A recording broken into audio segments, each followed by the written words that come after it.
I have a recurring image of a room. The room is white. It has no doors or windows. It has no connection with the outside world.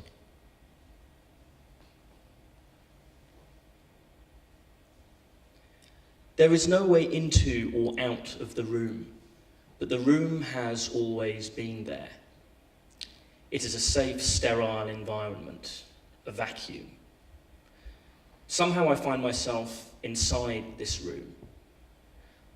I do not know how I got inside, but I sense that whatever led to this state of affairs was not against my will. I think I wanted to come here to allow a way of thinking or a way of being to internally evolve independent of external stimulation, with no awareness of anything beyond this room. It's as if I'm waiting for some kind of perceptual schemata to unfold according to a set code or pattern that, like the room itself, has always been there. In such an environment, one's conception of time would perhaps become shaky.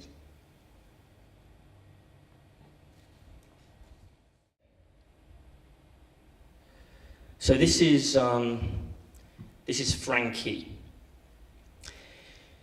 You can't tell from the footage, but Frankie had very human eyes. This was often pointed out in conversation, especially when he would roll his eyes back, usually lying on his back in extreme relaxation as we tickled his belly. Then one day my father presented the family with a joke in the form of a strange, fantastical speculation that fundamentally changed my relationship with the dog. My father imagined what would happen if we searched through the fur on our dog's belly, how we would find a small metallic zip forming a line from the midst of his broad chest to his genitals.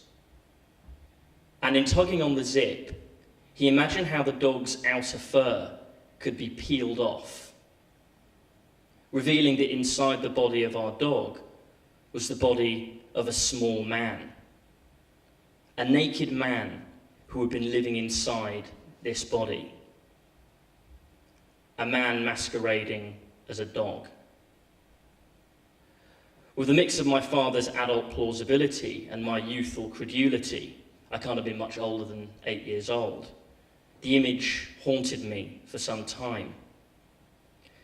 And from the moment my father had made this suggestion, I had imagined the imposter living inside my dog was stunted, elderly, ugly, a dirty little man. Not even necessarily human. The notion was made all the more disturbing when I'd think of the times my dog had licked my face, placed his sleepy head on my chest, even tried to have sex with me. These displays of affection took on a strange, unthinkable new interpretation. As I got older, I guess I forgot the story, at least in terms of my conscious mind.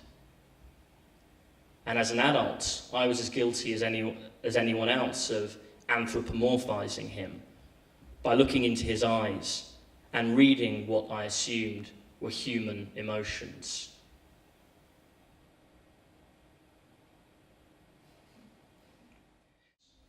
So this is the Sony AV-3-400 from 1969. This is the output for this camera. You can either go to TV when you want to see what you've recorded, or to camera for recording. But this is where this camera has become a closed circuit. It can see, but it cannot record.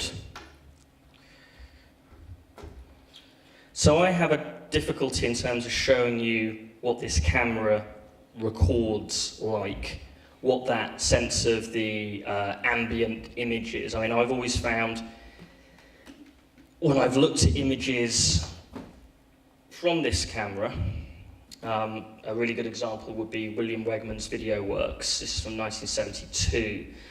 There's a certain kind of ghostliness to the images, and that kind of ghostliness I also associate with the kind of spectral nature of recording, if you like.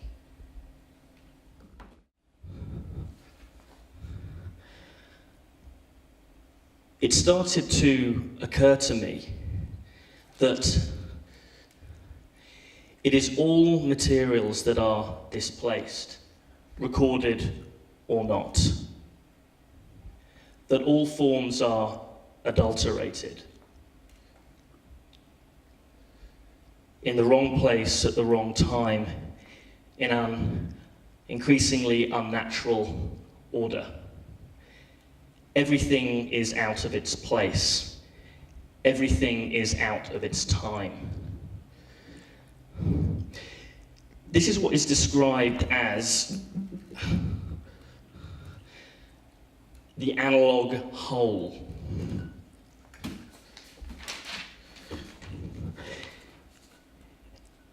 Once digital information is converted to a human perceptible analog form, it is a relatively simple matter to digitally recapture that analog reproduction in an unrestricted form. In simple terms, if you can see it, then you can record it.